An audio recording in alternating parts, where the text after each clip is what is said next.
আজকের খাবারে নতুন আইটেম, আর নতুন আইটেম রান্না করেছিলাম ডিম দিয়ে। ডিম দিয়ে কিভাবে সবজি রান্না করা যায় আজকের খাবারে সেটা রান্না করছিলাম।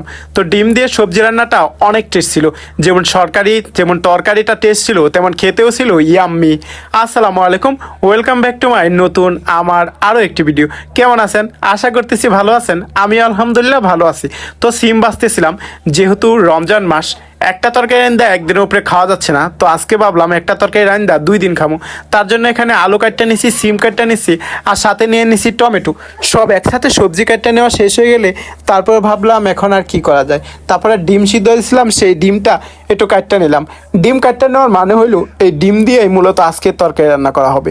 কীভাবে ডিম দিয়ে সবজি রান্না করা যায় সেটা কিন্তু আমাকে দেখেই শিখতে পারেন। এদিক দিয়ে ডিমের মধ্যে পেঁয়াজ আর মরিচ কাটতে নিছি। তারপর পর্যাপ্ত পরিমাণে যত প্রকার মশলা লাগে সব রকম মশলা এই ডিমের উপর দিয়ে দিব।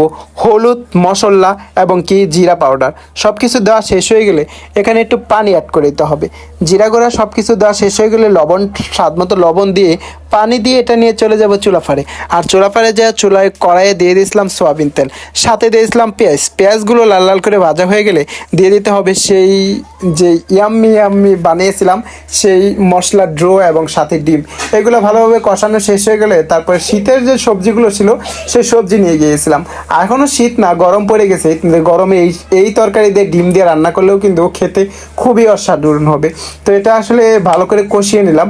কষিয়ে নেওয়া শেষ হয়ে গেলে এটা ডাকনা দিয়ে ঢাকা দেবো। মূলত ডাকনা দিয়ে ডাইকা একটু ভালোভাবে সিদ্ধ করে নেব। এবার এটা কষিয়ে নেওয়া শেষ হয়ে গেলে, সিদ্ধ করা হয়ে গেছে, এবার এখানে পর্যাপ্ত পরিমাণে পানি দিতে হবে। এদিক সেদিক উল্টাপাল্টা করে একটু লাড়ায় ছাড়ায় তারপর এখানে দিয়ে দেবো পর্যাপ্ত পরিমাণে পানি একটু বেশি দিলাম, কারণ এটা ঝোল তরকারি রান্না করব। আর ঝোল তরকারি ডিম দিয়ে রান্না করলে সেটা খেতে অবশ্যই ভালো লাগবে। তো এদিক দিয়ে আমার তরকারিটাও একদম হয়ে গেছে। এখন ধন্যবাদটা থাকলে দিলে আরও বেশি টেস্ট হতো। যেহেতু এখন শীত নাই তার জন্য কিন্তু এটা একটু কম রান্না করলে ভালো হয়। তো আজকে আমি যেরকম টক রান্না করার জন্য এখানে টমেটো দিয়ে দিয়েছি। তো এদিক দিয়ে আমার তরকারি হয়ে গেছে। তো এটা নিয়ে এখন চলে যেতে হবে ভাত খাওয়ার জন্য।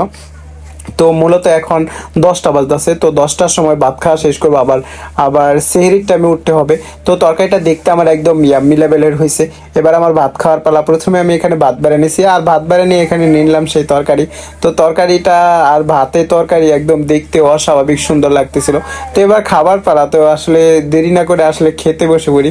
তো ভালো করে ভাত দিয়ে আর এই তরকারি দিয়ে মাইকা নিলাম। তো তরকারি ভাত ভালো করে মাইকা নিয়ে একটু ডিমের কাটুর নিয়ে একদম মুখে দিয়ে দিলাম বিসমিল্লাহ। তো আসলে ভালো লাগতেছিল না এটা বলবো না, একদম অবাক টেস্ট ছিল। আমার রান্না করা সব খাবারে আমার কাছে অনেক বেশি ভালো লাগে। তো আপনার কাছে কেমন লাগলো আমার ভিডিওটি অবশ্যই জানাবেন। ভালো লাগলে লাইক কমেন্ট শেয়ার করবেন। Tata, bye bye.